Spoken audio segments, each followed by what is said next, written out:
بمعلقة واحدة هتقضي على آلام المفاصل والركب بفكرة بسيطة هقولك عليها. يلا بقى، لو أول مرة تشوفي قناتي حط اللايك والاشتراك علشان يوصلك فيديوهاتي. يلا نبدأ مع بعض بأول فكرة. لو المفتاح بيضيع منك دايما ومش لاقيه له حل، فالحل ده حلو جدا وهيناسبك وهنعمله مع بعض بكل سهوله. دلوقتي المفتاح اهو معايا، ومعايا كمان الاستك بتاع الفلوس او استك التوك بتاع الاطفال ده. هتجيبيه وبعد كده هتلفيه على المفتاح بالطريقه اللي انت شفتيها، وهتبداي تجيبي البنطلون وهتجيبي الحلقه بتاعه البنطلون اللي احنا بنحط فيها الحزام، وهتبدأي ان انت تدخلي الاستك فيه كده وتعدي المفتاح من الناحية التانية. من ناحية الاستك هتفتحيه بالشكل اللي هتشوفيه دلوقتي، بصي او فتحته كده، وهتبدأي ان انت تدخلي المفتاح جوه الاستك وتعديه الناحية التانية بالشكل ده، وعمره ما هيضيع منك تاني وهيدنه في البنطلون. ووقت ما تحتاجيه هتلفيه المفتاح تاني وهتفكيه من الحلقة بتاعة البنطلون بكل سهولة زي ما هوريكي برضو دلوقتي. الفكرة دي سهلة وبسيطة. زي ما قلتلك، لو بيضيع منك دايما او عايزة تمشي من غير ما تمسكي اي حاجة في ايدك، حطي المفتاح بالطريقة دي وبكل سهولة عمره ما هيقع منك تاني. حتى كمان لو بتحطيه في البنطلون وبيقع منك، برضو الطريقة دي هتكون مناسبة جدا ليكي. الفكرة اللي بعد كده، عندك البكرة بتاعت المناديل دي، اوعي ترميها، بجد كنز في بيتك. هتجيبيها وهتجيبي كل السلوك اللي عندك اللي انت بتستخدميها تكون كده لفة حوالين نفسها. هتبدأي ان انت تلفيها بطريقة كده مظبوطة، وبعد كده هتحطيها جوه اللفة بتاعت البكرة بتاعت المناديل بالشكل اللي انت هتشوفيه ده.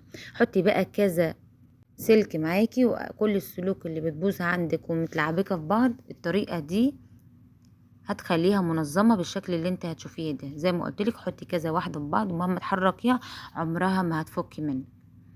يلا بينا نشوف الفكرة اللي بعد كده. ولو وصلت معايا الافكار هنا، حط اللايك والاشتراك علشان يوصل فيديوهاتي. يلا بقى ندخل الفكرة على اساس الفيديو. معلقة واحدة هتخلصك من الام المفاصل. معلقة الكركم بجد فظيع جدا في معالجة المفاصل وآلام الركبة.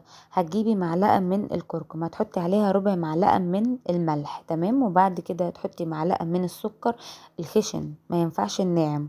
وبعد كده هتبداي ان انت تقلبي الكركم مع المكونات دي كويس جدا لغايه ما اختلطوا مع بعض كويس جدا جدا. وبعد كده، بعد ما تخلصي تقليب فيهم، هتجيبي معلقه من الزيت الزيتون، وبعد كده هتضيفيها على المكونات دي، وهتبداي ان انت تقلبي كويس جدا لحد ما تتكون معلقه واحده من الكركم. يعني اللي هو المعلقه دي كلها، الخليط ده كله هيتكون معلقه واحده، تمام. هتشوفيها دلوقتي بعد ما قلبتها كويس جدا. انا حسيت انها مفروله شويه، مسكتها شويه بحبه زيت كمان من زيت الزيتون لغايه بقت ماسكه معايا بالشكل اللي انت هتشوفيه دلوقتي ده. خلاص اهي بقت ماسكه معايا، شوفي هو ده شكلها. هتيجي بقى على المكان اللي بتتألمي منه سواء الرقبه او الركبه. بجد الكركم مسكن قوي جدا، بيعمل على تخفيف الألم اللي موجود في الركبة أو الرقبة. هتجيبي المعلقة دي وهتحطيها على المكان اللي وجعك، وهتبدأي ان انتي تلفيه بحركات دائرية كده. وبعد كده هتجيبي فوطة تكوني مدفياها بشوية من المية السخنة، تمام. انا عملتها لك دلوقتي بالمنديل كده. انتي بعد كده هتعمليها الخلطة دي، وبعد كده تحطي عليها الفوطة اللي هي فيها مية دافية، وتبدأي تحطيها على الركبة او الرقبة آه زي ما قلت لك، وتسيبيها.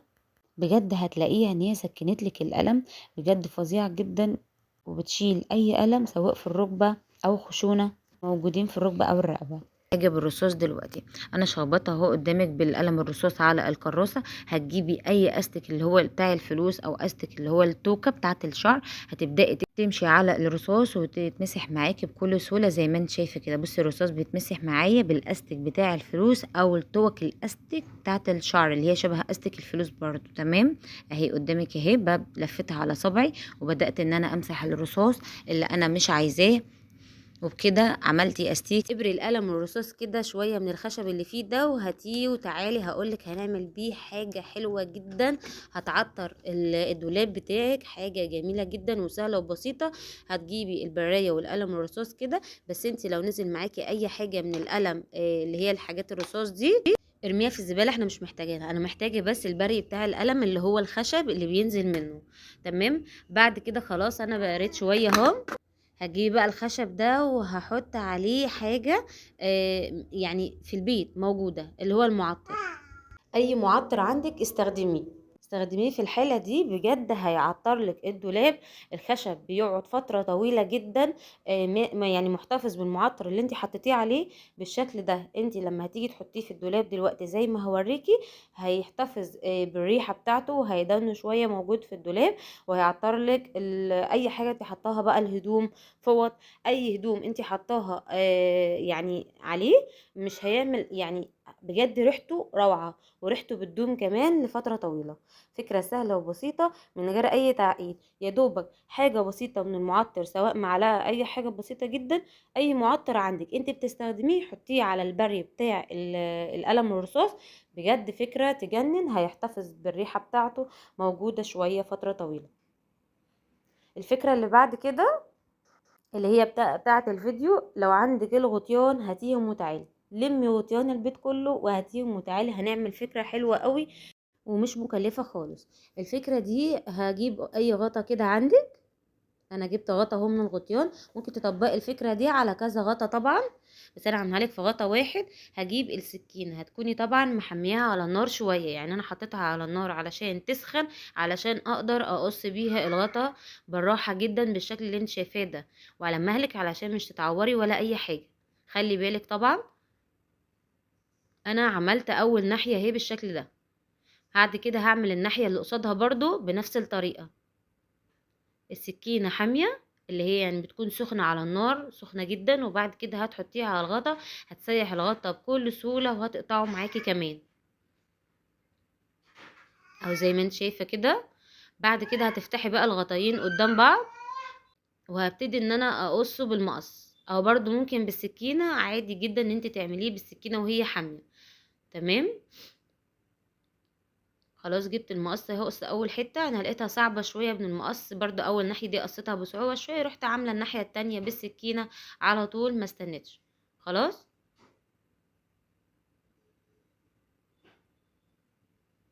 خلاص قصيت الناحيتين اهو. هتجيبي بقى، مش لازم مسدس شمع ولا حاجه، هي حته شمع من اللي عندك دي. انا جبت حته صغيره كانت باقيه عندي، حطيتها، عملت بيها يعني استخدمتها، سخنتها كويس جدا، وحطيت حته كده على ظهر الغطا. وبعد كده تعالي بقى هنحطها على الحيطة بالشكل ده، هتلزقي الظهر على الحيطة كويس جدا، وبعد كده هتروحي معلقة عليه الفيشة بتاعة الكتل. بجد يعني بتعلق حلوة جدا، ما بتقعش، انا سايباها دايما عندي. حبيت اعمل لكم الفكرة دي سهلة وبسيطة جدا ومن غير اي تعقيد. انت هتفتحي